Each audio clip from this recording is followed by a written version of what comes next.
कृष्णाय वासुदेवाय हरये परमात्मने प्रणताय क्लेशनाशाय गोविन्दाय नमो नमः। सर्वमङ्गलमाङ्गल्ये शिवे सर्वार्थसाधिके शरण्ये त्र्यम्बके गौरी नारायणी नमोऽस्तुते। श्रीगुरुभ्यो नमः। नारायणं सर्वगुरुं जगदेकनाथं भक्तप्रियं सकललोकनमस्कृतं च त्रैगुण्यवर्जितम् अजं विभुम् आद्यम् ईशं वन्दे भवक्तम् अमरासुरसिद्धवन्द्यम्। नारायणं नमस्कृत्य नरं चैव नरोत्तमं देवीं सरस्वतीं व्यासं ततो जयमुदीरयेत्। ನಾವು ನಿನ್ನೆಯ ದಿವಸ ಬ್ರಹ್ಮಾಂಡವನ್ನು ಅಕ್ಷಯ ಅಂಥೇಳಿ ಉಲ್ಲೇಖ ಮಾಡಿದರು. ಅಕ್ಷಯ ಅಂದರೆ ನಾಶರಹಿತ ಅಂಥೇಳಿ ಹೇಳಿದರು. ನಾಶ ಇಲ್ಲ ಬ್ರಹ್ಮಾಂಡಕ್ಕೆ ಅಂಥೇಳಿ. ಆಗ ನಾಶ ಅನ್ನುವಂಥದ್ದು ಎರಡು ರೀತಿ ಅಂತ ನಾವು ಚಿಂತನೆಯನ್ನು ಮಾಡಿದ್ವಿ. ಒಂದು ಸಂಪೂರ್ಣ ನಾಶ, ಇನ್ನೊಂದು ಪ್ರವಾಹತಃ ನಾಶ ಅಂತ. ಆ ಸಂಪೂರ್ಣ ನಾಶ ಅಂತ ಹೇಳಿದ್ರೆ ಮತ್ತೊಮ್ಮೆ ಅದಕ್ಕೆ ಹುಟ್ಟಿಲ್ಲ ಅಂತಷ್ಟೇ ಅರ್ಥ.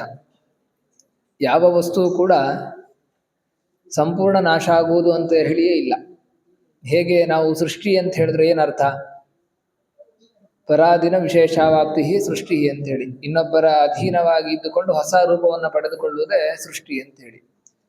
ಈ ಘಟ ಅನ್ನುವಂಥದ್ದು ಅದು ಮಣ್ಣಿನ ರೂಪದಲ್ಲಿರ್ತದೆ, ಅದಕ್ಕೊಂದು ಹೊಸ ರೂಪವನ್ನು ಕೊಟ್ವಿ, ಅದನ್ನು ಘಟ ಅಂತೇಳಿ ಕರೆದ್ವಿ. ಹಾಗೆ ಪ್ರತಿಯೊಂದು ವಸ್ತುಗಳು ಕೂಡ ಹಾಗೆ. ಜೀವನೂ ಹಾಗೆ, ಅವನು ನಿತ್ಯವಾಗಿದ್ದ ಭಗವಂತನ ಅಧೀನವಾಗಿದ್ದುಕೊಂಡು ಒಂದು ಪಂಚಭೂತಾತ್ಮಕವಾದಂತಹ ಶರೀರವನ್ನು ಪಡೆದುಕೊಂಡ, ಇದೇ ಸೃಷ್ಟಿ ಅಂತ ಹೇಳಿ.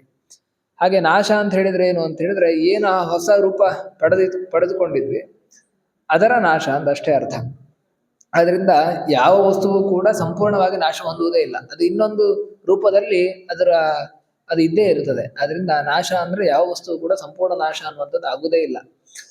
ಹೀಗೆ ಆ ಜಗತ್ತು ಕೂಡ ನಾಶ ಅಂತ ಹೇಳಿದರೆ ಅದು ಜಡ ಪ್ರಕೃತಿಯ ರೂಪದಲ್ಲಿ, ಇಡೀ ಜಗತ್ತು ಕೂಡ ಬ್ರಹ್ಮಾಂಡವೂ ಕೂಡ ಅದಕ್ಕೆ ಹೇಗೆ ಘಟಕ್ಕೆ ಮಣ್ಣು ಕಾರಣವೋ ಹಾಗೆ ಇಡೀ ಬ್ರಹ್ಮಾಂಡಕ್ಕೆ ಜಡ ಪ್ರಕೃತಿಯು ಕಾರಣವೆನಿಸಿಕೊಳ್ತದೆ. ಆ ಜಡ ಪ್ರಕೃತಿಯ ರೂಪದಲ್ಲಿ ಇಡೀ ಬ್ರಹ್ಮಾಂಡವು ಕೂಡ ಸೂಕ್ಷ್ಮ ರೂಪದಲ್ಲಿ ಇರ್ತದೆ. ಜಗತ್ತಿಗೆ ನಾಶ ಅನ್ನುವಂಥದ್ದು ಇಲ್ಲ, ಜಡ ಪ್ರಕೃತಿಯ ರೂಪದಲ್ಲಿ ಇರ್ತದೆ. ಮತ್ತೆ ಪ್ರತಿಯೊಂದು ಸೃಷ್ಟಿಯಲ್ಲಿಯೂ ಕೂಡ ಅದು ಪುನಃ ಸೃಷ್ಟಿ ಸಂಹಾರ ಆಗ್ತವೇ ಇರ್ತದೆ. ಆದುದರಿಂದ ಅದು ಪ್ರವಾಹತಃ, ಹೇಗೆ ಪ್ರವಾಹವು ಅದರ ಅಲೆ ಅನ್ನುವಂಥದ್ದು ಹೇಗೆ ನಿತ್ಯವೋ, ಅಂದರೆ ಒಂದಾದ್ಮೇಲೆ ಒಂದು ಬರ್ತವೇ ಇರ್ತದೆ, ಹಾಗೆ ಈ ಸೃಷ್ಟಿಯು ಕೂಡ ಒಂದಾದ್ಮೇಲೆ ಒಂದು ಬರ್ತಾ ಇರ್ತದೆ, ಸಂಹಾರವು ನಡೀತಾನೆ ಇರ್ತದೆ ಅಂತ ಹೇಳಿ ಈ ನಿಟ್ಟಿನಲ್ಲಿ ಬ್ರಹ್ಮಾಂಡದ ಚಿಂತನೆಯನ್ನು ನಮಗೆ ಕೊಟ್ಟಿದ್ರು. ಅದರ ನಂತರ ಆ ಬ್ರಹ್ಮಾಂಡದಲ್ಲಿ ನಾರಾಯಣನಿಂದ ಚತುರ್ಮುಖ ಬ್ರಹ್ಮನ ಸೃಷ್ಟಿ ಆಯಿತು ಅಂತ ಹೇಳಿದ್ರು. ಮುಂದೆ ಯಾವೆಲ್ಲ ದೇವತೆಗಳ ಸೃಷ್ಟಿ ಆಯಿತು ಅನ್ನೋದನ್ನ ತಿಳಿಸ್ತಾರೆ. ಬ್ರಹ್ಮ ಸರ್ವಗುರು ಸ್ಥಾಣು ಮನುಷ್ಯ ಪರಮೇಷ್ಠಿಜ ಪ್ರಚೇತಸಸ್ತಥಾ ದಕ್ಷೋ ದಕ್ಷಪುತ್ರಾಶ್ಚ ಸಪ್ತಯೇ ತತಃ ಪ್ರಜಾನಾಂ ಪತಯಃ ಪ್ರಾಭವನ್ ಏಕವಿಂಶತಿಃ ಪುರುಷಶ್ಚ ಅಪ್ರಮೇಯಾತ್ಮ ಯಂ ಸರ್ವಂ ಋಷಯೋ ವಿದುಃ. ಚತುರ್ಮುಖ ಬ್ರಹ್ಮ ಮತ್ತೆ ಸ್ಥಾಣು ಅಂತ ಹೇಳಿದರೆ ರುದ್ರ, ಮನುಗಳು ಸ್ವಯಂಭುವ ಮನು, ಪರಮೇಷ್ಠಿಜ ಸ್ವಯಂಭುವ ಮನು, ಪರಬ್ರಹ್ಮನಿಂದ ಚತುರ್ಮುಖ ಬ್ರಹ್ಮನಿಂದ ಹುಟ್ಟಿದಂತಹ ಸ್ವಯಂಭುವ ಮನು, ಪ್ರಚೇತಸನ ಮಕ್ಕಳಾದಂತಹ ದಕ್ಷ ಮತ್ತು ದಕ್ಷಪುತ್ರರು 7 ಜನ. ತದನಂತರ ತತಃ ಪ್ರಜಾನಾಂ ಪತಯಃ ಪ್ರಾಭವನ್ ಏಕವಿಂಶತಿ 21 ಪ್ರಜಾಪತಿಗಳು. ಮುಖ್ಯವಾಗಿ ಅದರಲ್ಲಿ ಯಾರು ಅಂತ ಹೇಳಿ ಉಲ್ಲೇಖ ಮಾಡ್ತಾ ಬರ್ತಾರೆ. ಮನುಗಳು, ಲೋಕಪಾಲಾದಿಗಳಾದಂತಹ ಇಂದ್ರನೇ ಮೊದಲಾದಂತಹ 8 ಜನರು, ಹಾಗೆ ಸೋಮ, ಕುಬೇರ, ಹೀಗೆ ಇಷ್ಟು ಜನರನ್ನ ಸೇರಿಕೊಂಡು 21 ಮಂದಿ ಪ್ರಜಾಪತಿಗಳು. ಇವರ ಅವತಾರ ಸೃಷ್ಟಿ ಅನ್ನುವಂಥದ್ದಾಗ್ತದೆ. ತದನಂತರ ಅಂತಹ ಆ ಬ್ರಹ್ಮಾಂಡದಲ್ಲಿ ಭಗವಂತನೇ ಪುರುಷನಾಮಕನಾಗಿ, ನಾರಾಯಣನೇ ಪುರುಷ ಅನ್ನುವಂತಹ ರೂಪದಿಂದ ಅವತರಿಸಿ ನಂತರ ವಿಶ್ವೇದೇವಾಸ್ತಥಾದಿತ್ಯ ವಸುವೋಥಾಶ್ವಿನಾವಪಿ ಯಕ್ಷಾ ಸಾಧ್ಯಾ ಪಿಶಾಚಾಶ್ಚ ಗುಖ್ಯಕ ಪಿತರಸ್ತಥಾ ಸಪ್ತರ್ಷಯಶ್ಚ ವಿದ್ವಾಂಸಃ ಶಿಷ್ಟ ಬ್ರಹ್ಮಶ್ರೇಯಸ್ತಥಾ ರಾಜಶ್ರೇಯಶ್ಚ ಬಹವಃ ಸಂಭೂತ ಭೂರಿತೇಜುಷಃ. ವಿಶ್ವೇ ದೇವತೆಗಳು ಅಂತ ಹೇಳಿ, ಹಾಗೆ ಆದಿತ್ಯರು, 12 ಆದಿತ್ಯರು, ವಸುಗಳು, ಅಶ್ವಿನಿ ದೇವತೆಗಳು ಅಂತ ಕರೀತಾರೆ. ಅದು ಆ ರೀತಿಯಾಗಿ ಕರೆಯುವಂಥದ್ದು ತಪ್ಪು. ದೇವತೆಗಳು ಅಂತ ಅವರಿಗೆ ಹೇಳಬೇಕು. ಯಕ್ಷರು, ಸಾಧ್ಯರು, ಪಿಶಾಚರು, ಗುಖ್ಯ ದೇವತೆಗಳು, ಪಿತೃದೇವತೆಗಳು, ಸಪ್ತರ್ಷಿಗಳು, ಜ್ಞಾನಿಗಳಾದಂತಹ ಸಪ್ತರ್ಷಿಗಳು, ಹಾಗೆ ಚೆನ್ನಾಗಿ ವ್ರತಾನುಷ್ಠಾನ ಮಾಡಿದಂತಹ ಬ್ರಹ್ಮರ್ಷಿಗಳು, ಅದರೊಟ್ಟಿಗೆ ರಾಜರ್ಷಿಗಳು ಇವರೆಲ್ಲರೂ ಕೂಡ ಪರಾಕ್ರಮಶೀಲರಾದಂತಹ ರಾಜರ್ಷಿಗಳು ಇವರೆಲ್ಲರ ಸೃಷ್ಟಿ ಎನ್ನುವಂಥದ್ದು ನಡೀತದೆ. ಹೀಗೆ ಮತ್ತೆ ಸಂವತ್ಸರಾರ್ಥವೋ ಮಾಸ ಪಕ್ಷ ಹೋರಾತ್ರಯ ಕ್ರಮಾತ್ ಹೆಚ್ಚಾನ್ಯದಪಿ ತತ್ಸರ್ವಂ ಸಂಭೂತಂ ಲೋಕ ಸಂಹಿತಂ. ಸಂವತ್ಸರ, ಋತು, ಮಾಸ, ಪಕ್ಷ, ಹಗಲು, ರಾತ್ರಿ ಇದೆಲ್ಲವೂ ಕೂಡ ಆ ಭಗವಂತನಿಂದಲೇ ಸೃಷ್ಟಿಗೆ ಒಳಪಡ್ತವೆ. ಇಲ್ಲಿ ನಾವು ನಾಶ ಅಂತ ಹೇಳಿದ್ರೆ ಜಡಕ್ಕೂ ಕೂಡ, ಜಡ ವಸ್ತುವಿಗೂ ಕೂಡ ನಾಶ ಅನ್ನುವಂಥದ್ದಿಲ್ಲ. ನಾಶ ಇಲ್ಲ ಅಂತ ಹೇಳಿದ್ರೆ ಪರಮಾಣು ರೂಪದಲ್ಲಿ ಆ ವಸ್ತುಗಳು ಕೂಡ ಇರ್ತವೆ, ಜಡ ಪ್ರಕೃತಿಯ ರೂಪದಲ್ಲಿ ಇರ್ತವೆ.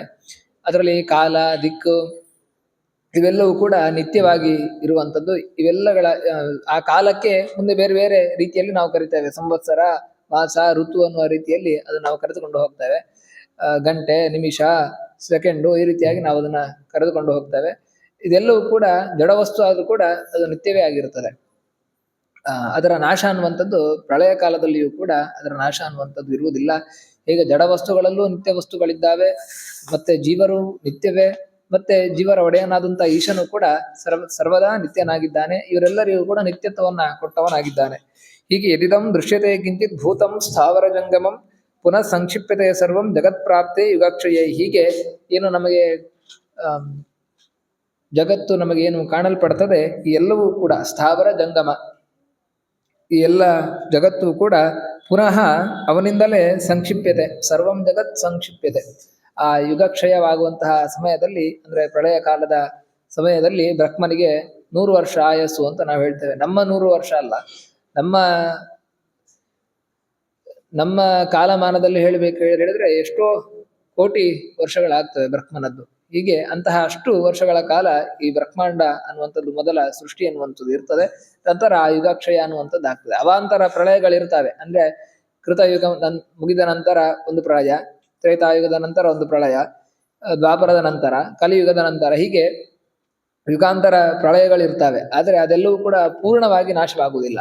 ಆದರೆ ಯಾವಾಗ ಬ್ರಹ್ಮನ 100 ವರ್ಷ ಪರಿಪೂರ್ಣವಾಗಿ ಮುಗಿತದೋ ಆಗ ಇಡೀ ಜಗತ್ತು ಕೂಡ ಸಂಪೂರ್ಣವಾಗಿ ಪ್ರಳಯವನ್ನು ಹೊಂದುತ್ತದೆ ಅಂತ. ಹೀಗೆ ಆ ಭಗವಂತನಿಂದಲೇ ಸೃಷ್ಟಿಯನ್ನು ಪಡಿತದೆ, ಅವನಿಂದಲೇ ಈ ಜಗತ್ತು ಸಂಹಾರವನ್ನು ಪಡಿತದೆ ಅಂತ ಹೇಳಿ ತಿಳಿಸ್ತಾ ಮುಂದೆ